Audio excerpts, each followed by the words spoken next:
150,000 came to Thunder Valley tonight to see some action in the Sharpie 500. They've gotten more than their nickel's worth. 16 caution flags. Lead changes, we've had plenty of those too. 8 lead changes among 11 drivers. The most recent of them when Tony Stewart got around Jeff Gordon just a short while ago. Stewart holding his advantage over Kevin Harvick. As we get into the final laps, you see the interval. And we checked out on pit road with Marty Snyder. Well, as much pressure right now is on Tony Stewart. There's equal amount of pressure on his spotter, Mark Robertson, who is desperately working the radio, trying to get cars to let Tony Stewart go by. He is preaching on the radio to Tony, stay on the bottom line. Don't let Harvick get underneath him. Tony trying to stay as low as he can through the corners. That helps his car turn just a little bit. His car continues to get better, but Harvick's car also is getting better at the same time. Can the kid hold off the kid for 27 more laps? Tony Stewart going to be inducted tomorrow into the Midget Racing Hall of Fame on his stellar efforts in open wheel competition earlier in his career. And I'll tell you, for a guy with a sore left foot who brakes with his left foot at a very physically demanding racetrack, he's done quite well. Yes, he has. On board with Kevin Harvick because he sees the 20 car. He sees victory just right in front of him. But the problem is he just can't quite catch him. Going by Todd Bodine, the leader is back on track after time behind the wall. Todd in 33rd place, 94 laps down. Coming up after the race here on TNT, it's the Untouchables. Don't miss it. Coming up next. And what Tony Spotter is doing, he's going to these guys that he's coming up on. And he's saying, hey, listen, we want to pass you low. So when you see the 20 car get up in your mirror, please move to the high side. And that's a big help when you're racing, because you want to take the line you want to run. And you know the 29 car is coming up behind you. He's running the same line. If you get held up just a little bit, Kevin Harvick is going to be all over the 20 car. So getting a lot of help right now. Let's go back to that race for 6th place between Jarrett and Park. Oh, Park had an idea. He was going to dive on the inside of the 88. And Bobby Labonte also involved in this scrap. 25 cars in there, Jerry Nadeau, but he's 4 laps down, currently in the 21st position. So Park looks a little faster than Jarrett, but not fast enough to pass, which is a problem here at Bristol. At what point does he run out of patience and put the bumper to him? I don't think you'll see Steve do that. I think he'll just worry him and keep worrying him. And hopefully Dale will run it, like I said, he'll run that car in a little bit harder and slide up the racetrack.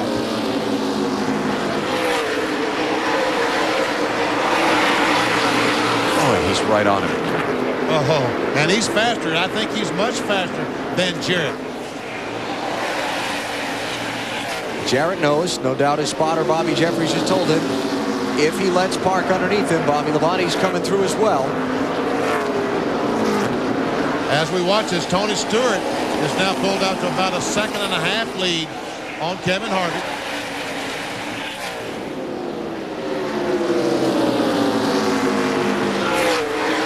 Behind these drivers, you've got a little gap before you get to 9th place Sterling Marlin and 10th place Elliott Sadler. Other cars on the lead lap, Terry Labonte, Jeremy Mayfield, Ward Burton, who made up 2 laps from a problem earlier. Kevin LePage, solid night. Lead lap, 14th place. Dale Earnhardt Jr. is on the lead lap. Jeff Burton and Casey Atwood are the final 2. Atwood in 17th place. Unscheduled pit stop for Dave Blaney a minute ago. Possible flat tire on his car. He is back on track in 18th place, 2 laps down. Well, Jeff Gordon has led 199 of the laps tonight, but right now, Dave, he's a distant 3rd. And he probably won't get his 5th win here tonight, Alan. Crew Chief Robbie Loomis and Jeff talked when the green flag came out about how the 20 car of Stewart was freer getting into the corner than they were. That's exactly where Tony Stewart passed Jeff for the lead. And now Jeff's car has gone tight, according to Loomis.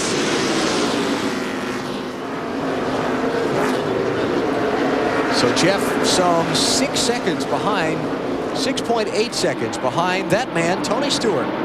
And Tony Stewart, as these laps are winding down, has some heavy traffic in front of him and cars that are on the lead lap. The 19th, Casey Atwood right in front of Tony Stewart.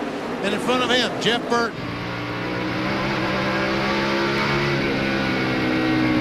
Casey Atwood on board with him as he looks back at the leader, Tony Stewart.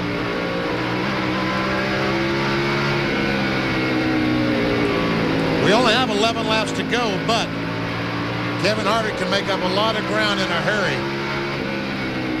A lot of these cars that Stewart's going to run up on are racing each other for positions on the end of the lead lap, so they can't give him any quarter. They can't give him any room. Too late in the going for them to give up positions. Atwood and Burton racing for a spot at 16th and 17th. Just ahead of them, Dale Jr. and Kevin LePage racing for 14th and 15th. Tony Stewart that time lost a third of a second to Kevin Harvick.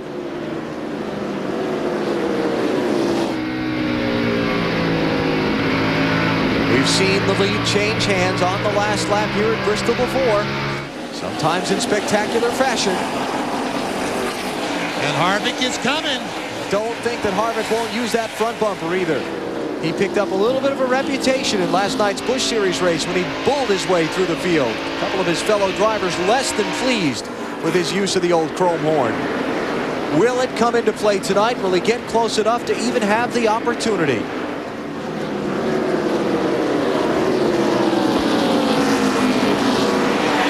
And will Casey Atwood move out of the way and let Kevin Harvick get by him and up close to Tony Stewart?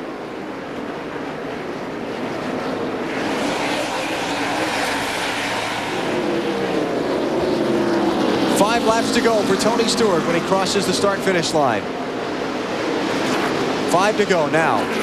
Jeff Burton, last car on the lead lap in 16th place, right in front of him in the 99.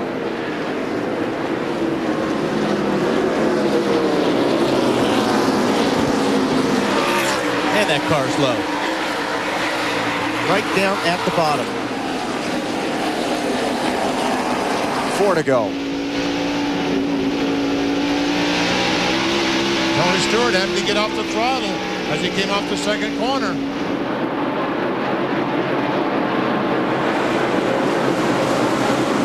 Kevin Harvick trying to close in. He's got to get around the car of Casey Atwood first before he can be any potential threat to Tony Stewart.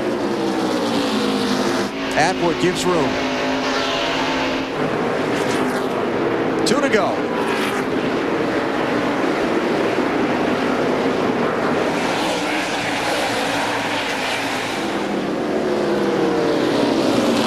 All right, what's it going to be? Is Stewart going to get held up by Jeff Burton? Can Kevin Harvick get to him? Final lap, half mile to go. The white flag is up. Stewart still working Jeff Burton. Here comes Harvick trying to close in. But it's not going to be enough. Tony Stewart gets his third win of 2001. He wins the Sharpie 500 at Bristol. Last lap change of position. Ricky Rudd gets by Rusty Wallace, and Rusty's obviously not happy at the tactics.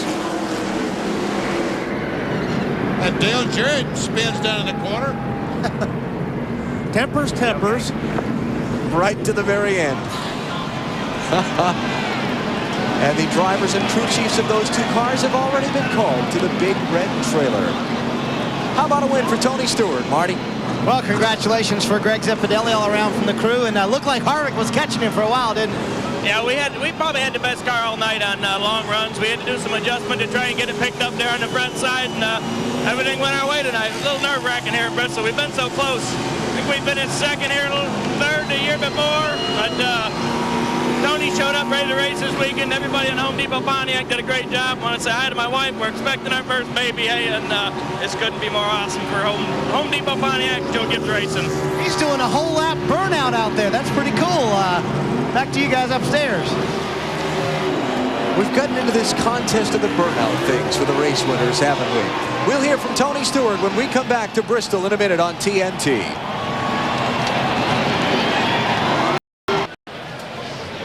Tony Stewart has rolled into victory lane here at Bristol, celebrating his 3rd win of the 2001 season, and Pontiac Grand Prix congratulates Tony and the wide track attack team on another victory. Wider is better.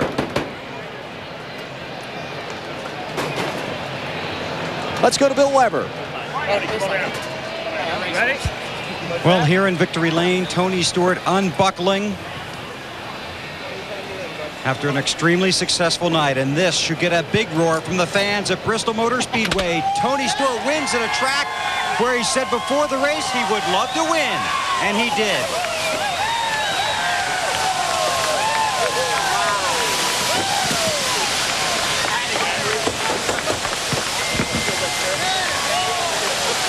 A hug from Greg Zipadelli, handshake from Mike Arning, his PR man,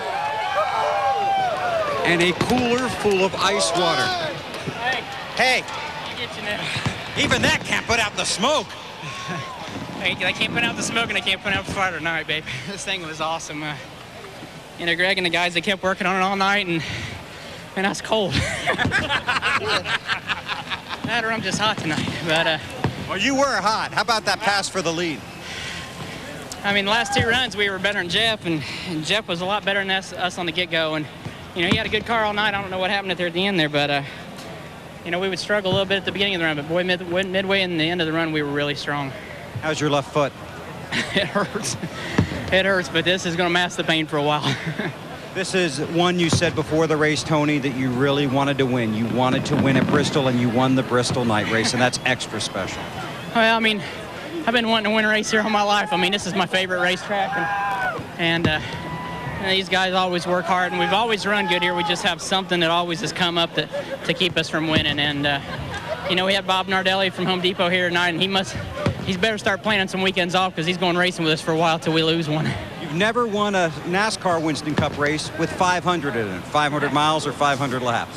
Good. Now everybody will get off my back about this 500 lap or mile junk. So it's just awesome to win at Bristol. I mean, it's so hard to win here. There's so many things that have to go right and so many things that can go wrong. And you know, these guys had great pit stops all day, and we just you know, we just kept fighting and stayed patient all night. Tony Stewart in victory lane for the first time at Bristol. Marty? Well, Rusty Wallace, clearly some hot tempers after the race with you and Ricky Rudd. What happened at the end of the race? I just got racing order in turn 3. I got a little bump from behind and lost a position. That's about it. Just a Bristol racing. A little retaliation? No, I just couldn't get stopped. And Rusty Wallace, very kind with his words, very politically correct. Come home with a 5th place finish, and he is on his way to the Winston Cup truck for a talking to Dave Burns. After a couple of races where Ricky did not finish well at all, a good rebound tonight. Tell us about the, well, some are calling an incident on the last lap with Rusty. Well, I'm not really sure. Evidently, Rusty's brakes went out about 3 or 4 laps ago. I was able to catch him, got into him a little bit, and I guess when the race was over, his brakes really didn't work. So they're paid to favor, I guess. How proud are you of your guys tonight after suffering the problems early on and getting back in this thing for a top 5? Well, I mean, I just couldn't be happier. You know, you just don't come from dead last at Bristol, and you know, we were leading the race and playing a smart race early on, and one of the lap cars really wanted his lap back bad, and I guess he thought he was clear. He was on the inside. He came across. 7 car came across and about took our whole front bumper off. I guess we're lucky they didn't get worse damage. And then, you know, what's about where we ended up, 4th place. We didn't have much more than that. Very lucky to get back to that spot. This is the kind of finish this team really needed, Alan. Yeah, Ricky needed something positive to happen. Unfortunately for him, as we look at the finishing results, he still finished behind Jeff Gordon. Tony Stewart, 3rd win of the year. Kevin Harvick came within a position of making it the Bristol Double. A 1st and a 2nd on the weekend, though. I think I'd take that. See, 15 cars in the lead lap, Jeff Burton being the last one. Just 2 cars, 1 lap down. Jeremy Mayfield, Casey Atwood. Good run for Kevin LePage. Much needed for the Kodak team. That 13th place finish. All these guys involved in all the mayhem that happened throughout the night. 16 caution flags for 92 laps. Slowed the Sharpie 500. A lot of guys wound up the night with wrecked race cars back in the garage area watching the finish. We'll take a break. We'll come back with more post-race coverage in just a minute. From Thunder Valley, you're watching NASCAR on TNT.